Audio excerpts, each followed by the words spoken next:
Welcome back.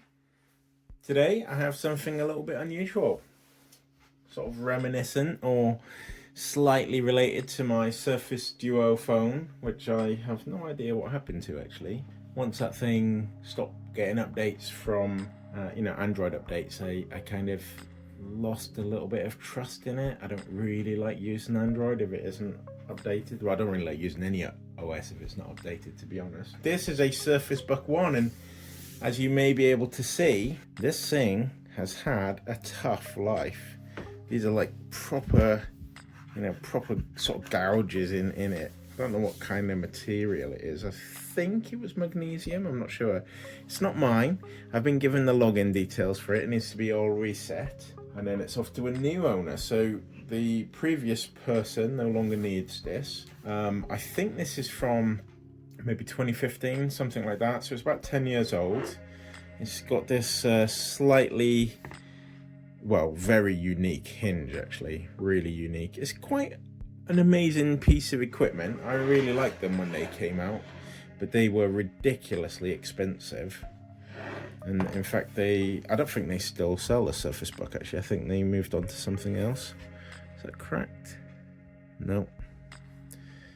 And I think this is the proprietary charger, some kind of mini display port that we used to have on the Macs back in the day. Some USB ports, which we also used to have on the Macs back in the day. Well, we still have USB-C ports, I suppose. I guess that's an SD card reader. Does it say? It doesn't say. I think this used to have some sort of rubber strips or something to sort of make it less slippy. You can sort of see the remnants of that. It's a little bit of sticky adhesive left behind there. You can see sort of fans, not fans, vents all the way around the top there to let the thing breathe. Oh, I didn't realise it had a camera on the back as well, on its lid. Let's have a look what this thing looks like. It looks very dirty. That's what it looks like. I will lift up the camera. That surprised me a little bit, actually. That is a dirty screen, but that's what comes with letting people touch your screen. Why? I don't understand why anyone wants someone to do that. I guess you can just see a camera in there at the moment. I actually don't know if there's any charge in it, nor do I know how you turn it on. Oh, there's a power button on the top here, I think. There's a button, there's some buttons here. It's like a volume rocker, plus minus. I don't know if you can see that on the camera. That just made it worse. And something else, which I'm guessing is a power button. But I might be wrong. Or it may just have run out of battery. Or that might not be the power button. I believe it is. We have a charging block that came with it. This is a genuine Surface charging block. Also looks like it's had a bit of a hard life, actually. But one of the things I do like about these, and I remember when I had a Surface, I had the Microsoft Surface a few years ago, briefly. The charging brick also had, so you got the charging thing for the laptop, and you've also got a USB port as well, which was a really, really cool idea. So you only needed one power outlet, you could charge two things. Nice touch. I don't know why more companies didn't do that. Actually, as I mainly use Apple stuff, I don't know why Apple didn't do that. I don't know how many other companies did that. Okay, so this thing looks as dead as a doornail. Let me see if I can find a spare power outlet, and then we'll get it hooked up. Oh yeah, again, there's this proprietary charging thingy. Kind of looks a little bit like a MagSafe type of idea. Well, nothing went pop when I plugged it into the power outlet. Now we'll connect this thing to the laptop. Oh, there we go. Surface, that is a nice looking screen though. Okay, so it's the 7th of January, some year, I don't know when, and 2 in the morning, nearly 3. It's been a couple of months since it was last turned on. That's a nice picture. Let's have a look at this. Is this on charge? It is plugged in with 0% available. Right, okay, so I don't know how healthy this battery is actually. I guess that's going to take a while. Okay, so I probably can't show you all of the things that are wrong with this, although I must say it seems to be performing quite nicely at the moment for as few clicks. Apparently it was sort of acting like there were phantom clicks, so the screen was sort of picking up some kind of interference. I suppose it's probably very much like an iPad, to be honest. It's just sort of feels a bit weird to be doing that on a Windows interface. Like I say, I had a Surface briefly. I basically tried to use it as an iPad / Kindle. It didn't work out very well for me, and I think I sold it like a week later or something. So not a in fact, I had two Surfaces actually. I had one of the early ones, which was really terrible. I think I only had like 4 gig of RAM, and then I had a later one which was much more powerful, but still Windows as a touch interface doesn't feel right to me. Ultimately, the idea behind this was that this was a 2-in-1, if you're not familiar with it. So it has this really cool hinge, and there is a button, this button here, which I will show you later when it's got a bit of charge, which you press and then the screen pulls off, and this has got a battery, and I believe this has got a battery as well. I think some of these, the base had like an extra GPU in it as well. This one, I don't believe that is the situation. I don't need to wait for this thing to charge up. You know, we can do this at the same time, and then we can look at the screen to catch anything. Okay, so to reset Windows 10, go into settings. There should be a recovery option in here. I'll start typing recovery, and there we go, recovery options. What we want to do is reset this PC. We're going to get started. Now we have two choices here. We can either keep our files, which would be if we just want to like refresh all of the Windows libraries and all that kind of stuff. We keep all of your network settings, so it'll remember all of your Wi-Fi details and it won't touch your user space, or remove everything. So this is what we want to do. We're going to go for a complete new lick of paint. How would you like to reinstall Windows? Download and reinstall Windows, or reinstall Windows from this device? I think I will go for the cloud download. Remove any apps and files. Do not clean the drive. Download and reinstall Windows. So just remove your files. It is quicker but less secure. Right, okay, so the person that is giving this away, they're giving it to someone they know, and as far as I can tell, there's nothing on here that's too private anyway. I think it was just a study laptop for a little while. It was just used for some studying. So I'm going to choose the quicker option. Download and reinstall Windows. Okay, let's go with that. Cloud download. Yeah, okay, that's fine. Let's go. This won't take long. Okay, what I'll do is I'll stop talking, and I'll leave that on the screen, and I'll just speed this bit up. Okay, resetting will remove all of your personal files, user accounts and user accounts, any changes you made, any apps you installed, and it will download and reinstall Windows. Okay, so that's pretty good actually. That's quite nice. The only thing that isn't good is I didn't choose to have my drive securely wiped. This will take a while. It's gonna download about 3.5 gigs, so maybe don't do this when you're tethered to your mobile phone. And let's go. Okay, there we go, into the first restart. I imagine I will be asked for some input shortly.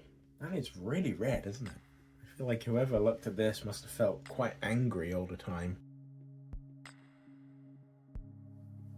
Okay, so we've started moving forward again. I'm stuck on 25%, 24% for a really long time, and then it went to 26%, already 45%. Or I think it went 26, 34, 45, something like that. And there you go, now it's stopped again. The speed of this may be internet dependent, I don't know, and I am using Wi-Fi, which is a pretty sucky technology. Very convenient, but kind of naff, to be honest. I don't know why we put up with it. Yeah, my internet link, I don't know what it is, maybe 150 meg or something. I'm not really sure, to be honest. So this may be faster on somebody else's internet link. The way that percentage calculator, the way that is counting, reminds me of the Windows naming scheme actually. Windows 1, 2, 3, I suppose technically NT was Windows 4, and then 95, 98. I think the consumer line had an ME at the same time as the server line had a 2000. Then we forgot about numbers completely and we went to XP, and then we decided we did want numbers again, so we came to Windows 7 and 8, no 9, just straight to Windows 10, and now we're on Windows 11 and rumors of Windows 12 not far away. Okay, it looks like we're ready for the first boot. Installing Windows 9%. All of that waiting before was just downloading Windows, and I'm not sure. I am slightly less impressed now.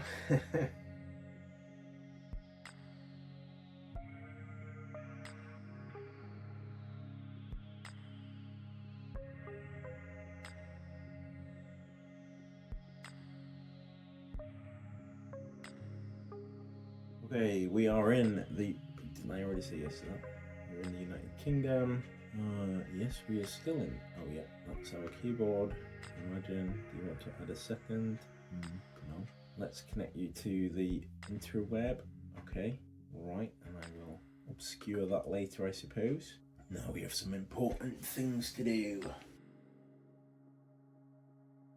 Windows 10 license agreement. I wonder if this one can upgrade to Windows 11. Not actually sure.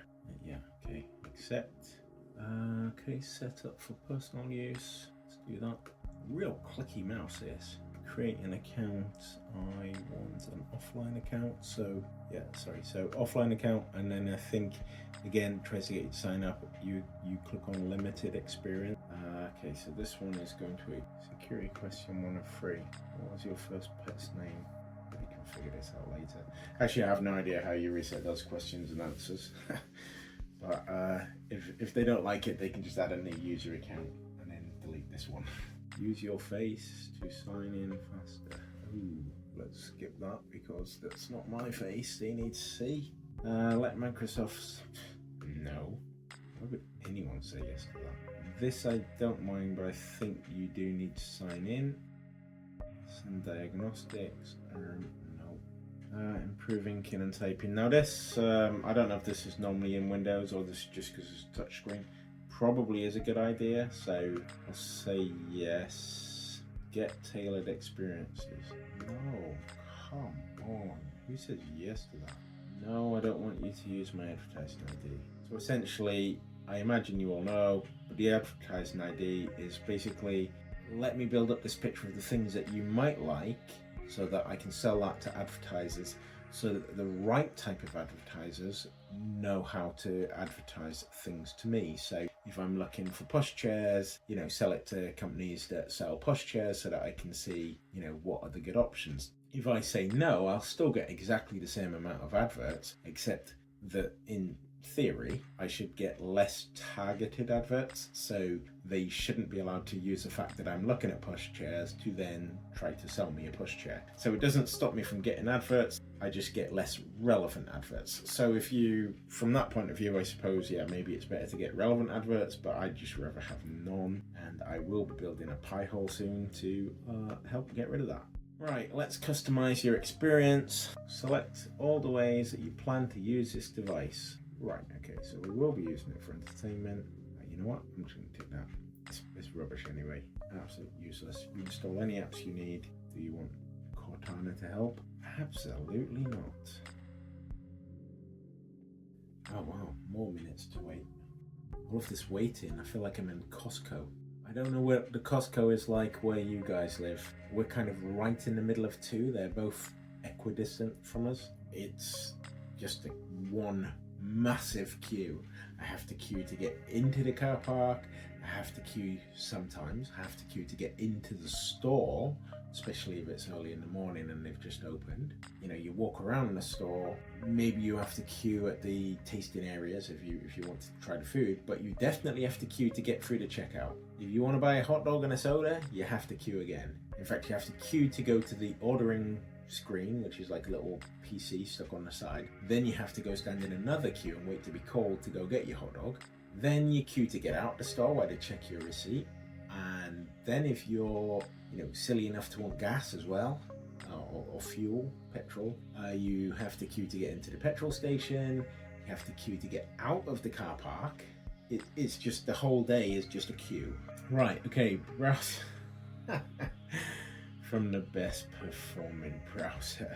So what we will do is, well, it's not really mine, so I don't care, but I absolutely would not be using Edge or Chrome for that matter. Start without my data, don't allow. And personally I would install Firefox, although they're not exactly super popular at the moment. There have been several controversies around what Firefox are up to recently, so I would use one of the Firefox forks. Anyway, so that was a nice fresh installation with all of this nonsense that you get when you get a fresh installation. Okay, let me just have a look how big that drive is now. Oh, 91 gig is free. What? That's ridiculous. So Windows is using 26 gig. What on earth is on Windows that it needs to be 26 gig? I want to show you the detaching thing, which is kind of cool. Let me see how much battery we've got now. We click this little button. And it should make a little clicking noise when it's ready. Maybe I have to hold that button. Oh yeah, there we go. Clicked, little green. And there you go. I wonder if that magnet works. Does that work on this? Oh yeah, you can charge it from there. Okay. Although kind of weird having a tablet with a wire connected to it, I suppose. Right, so then you can just, it's a bit hard for me to show you. Okay, yeah, just use calculator even. And this is incredibly light, as is this. Although that's just exactly the same as an iPad. You buy an iPad, really light. You buy a case, really light. You put them together, no longer really light. And it's exactly the same with this. So these magnets, they are super strong, and I think there might even be a hook. Well, maybe not a hook, but you cannot, well, I wouldn't want to pull it off anyway. But let's see if you can, I don't know if you'll be able to hear it, but it really snaps in place. I think that'll do for today. It's a pretty cool device. It's a shame it's something else that's aged out. You know, it's basically abandonware, waste. It's such a shame. The person that's going to get it, I think they are going to use it for one of their kids. Their kid will go beyond what this thing is capable of doing quite quickly, to be honest. So thank you for watching, and hopefully the next time we see this device, it's doing something more interesting, like installing Linux on it, which I think will be pretty nice actually. I think it'll be a nice little Linux box. It does have a weird boot situation, but I'm pretty sure there's ways around that. Let's sign off there. Thank you for watching, and I'll see you next time.